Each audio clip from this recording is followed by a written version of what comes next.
नमस्कार। कबीरदास ने एक बहुत अच्छी बात कही है। मत कर माया का अहंकार, मत कर काया का अभिमान, काया तेरी गार से काची। हो काया तेरी गार से काची रे, जैसे ओसरा मोती, झोंका पवन का लग जाए, झपका पवन का लग जाए, काया तेरी धूल हो जासी। ओ काया तेरी धूल हो जासी। दोस्तों, शोहरत और दौलत, सफलता और कामयाबी, पद और प्रतिष्ठा, जिसके पास भी ये प्रचुर मात्रा में आ जाता है, वो इंसान तो क्या, भगवान को भी भूल जाता है। वो खुद को अपना भगवान समझने लगता है। उसको ऐसा लगता है कि जैसे सारी दुनिया उसने अपनी मुट्ठी में भर ली हो। दोस्तों, आज मैं आपको ऐसी ही एक फैशन डिजाइनर की कहानी सुनाने जा रहा हूं, जिसने फैशन डिजाइनिंग की दुनिया में तहलका मचा दिया। रातों रात उसके डिजाइन किए हुए परिधान दुनिया भर में मशहूर हो गए और वो रातों रात शोहरत की बुलंदियों को छूने लगी। इस कदर सफलता उसे मिली कि वो उस कामयाबी को बर्दाश्त नहीं कर पाई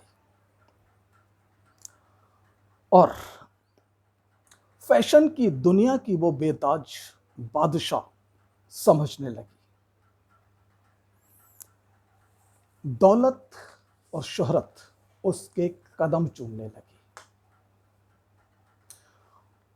उसको ऐसा लगा जैसे उसका सितारा बुलंदियों को छू रहा है। उसका सितारा बुलंद हो गया। वो खुद पर घमंड करने लगी। उसे इस कदर गुरूर हो गया कि वो अपने सामने किसी को कुछ भी नहीं समझ रही थी। सारी दुनिया उसके परिधानों की दीवानी हो गई। वो लंदन, पेरिस, अमेरिका, स्विट्जरलैंड, सारी दुनिया का दौरा करने लगी और वो इन यात्राओं के दौरान एक दिन बीमार पड़ गई और डॉक्टरों की रिपोर्ट्स के मुताबिक जब उसको ये बात पता चली कि वो कैंसर से पीड़ित है, तो उसके पैरों के नीचे से जमीन खिसक गई। उसको लगा जैसे उसकी दुनिया यहीं पर खत्म हो गई।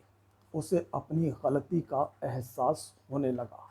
उसे ऐसा लगने लगा कि मैं अपनी दौलत और शोहरत के नशे में ईश्वर को क्यों भूल गई। और दोस्तों, जब वो बीमारी के बिस्तर पर पूरी तरह हॉस्पिटल में लेट गई, तब उसको ऐसा लगा कि वो दौलत और वो शोहरत और वो महंगी गाड़ी, घर उसके किसी काम के नहीं हैं।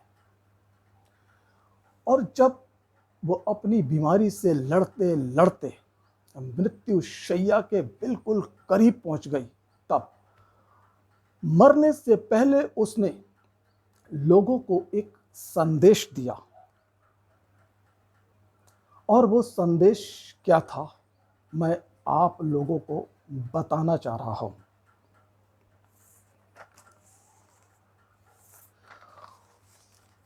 उसने कहा कि दुनिया की सबसे महंगी ब्रांड कार मेरे गैराज में खड़ी है, लेकिन मुझे व्हील चेयर पर बैठना पड़ रहा है।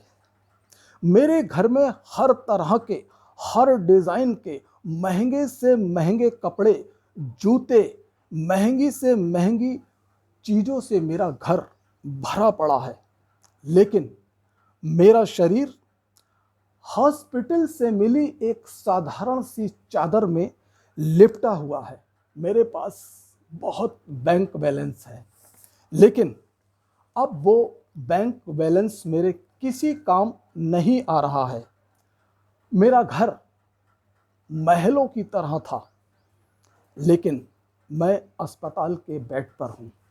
मेरा एक 5 स्टार से दूसरे 5 स्टार होटल में जाना होता था, लेकिन आज मैं हॉस्पिटल की एक प्रयोगशाला से दूसरी प्रयोगशाला में जा रही हूँ। मैं सैकड़ों लोगों को अपने ऑटोग्राफ दिया करती थी, लेकिन आज मुझे डॉक्टर्स का प्रिस्क्रिप्शन मेरा ऑटोग्राफ बन गया है। मेरे बालों को सजाने के लिए दर्जनों ब्यूटिशियन मेरे पास थे, लेकिन आज मेरे सिर पर एक भी बाल नहीं है। दुनिया की महंगी से महंगी खाने पीने की चीज़ें मेरे सामने हैं, लेकिन मैं हॉस्पिटल के बेड पर लेटकर रात को सिर्फ एक छोटी सी गोली खाती हूँ, और वो भी खारा पानी पीती हूँ। खारे पानी की 2-3 बूंद ही मेरा जीवन है। लास्ट में उसने कहा कि ये महंगी कार, महंगा घर, महंगा फर्नीचर, बैंक बैलेंस, शोहरत और दौलत, कोई भी मुझे बचाने नहीं आया। मैंने डॉक्टरों से कहा, मैंने डॉक्टरों से निवेदन किया कि मेरी सारी संपत्ति ले लो, मेरा सारा बैंक बैलेंस ले लो, हर चीज़ बेचकर तुम पैसा ले लो, लेकिन मुझे बचा लो। लेकिन डॉक्टर भी कुदरत के आगे कुछ नहीं कर पाए।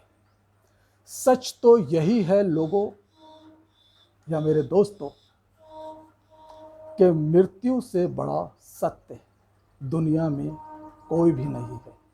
दोस्तों, इस कहानी से आपने क्या सीख ली, क्या सबक सीखा, हमें कमेंट्स बॉक्स में आकर ज़रूर बताइएगा।